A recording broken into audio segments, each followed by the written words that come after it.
So, meron akong gagawin. Dahil Chinese New Year ngayon. O, kunwari, utang ako. Utangin ko yung mga hometown nila kung meron. Hindi, tawagan ko sila. Ipaprank ko ba? Una ko tawagan si Bakla.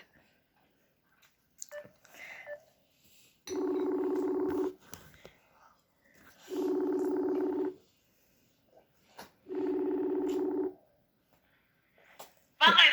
Ay, Bakla. Oh, Meron akong problema. ano? Nanginigla ka na. Gagawin di. Pautang nga ako. Ano?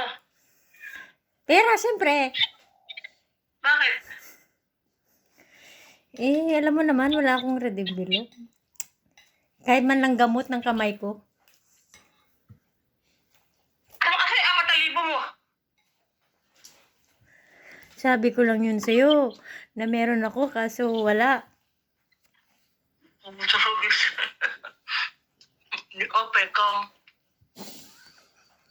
Kensya ko.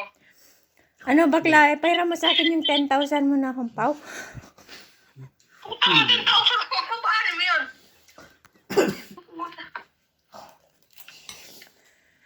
Hala, grabe ka naman, pautang na. Ay, hindi mag-withdraw ako dun sa ano kasi ano ko dun sa kontador. Papadala ko to. It's a prank, gagi. Sabi ko na yun siya. Sige na. See you mamaya.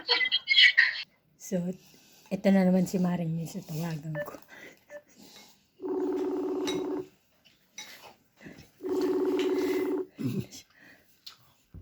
Ay, ang tagal magsag. Mare! Hello! Sino yung kala? Sister ko, Hi, sino yung kala? May problema ako. Ano problema mo? Magkano ang pao mo dyan? Ha? Magkano ang pao mo dyan? Wala pa. Ay, nagto Wala. pa. Ito, kaya pa binigay si sister ko, Utangin ko na lang yan, pwede ba? Pwede, utangin. Utangin. Mabis kayo magla-live muna ako. Pautang ako ba? At ma, So, wala pa daw akong pao si Maring Mitz. Kaya mamaya ko yan. Kukulitin.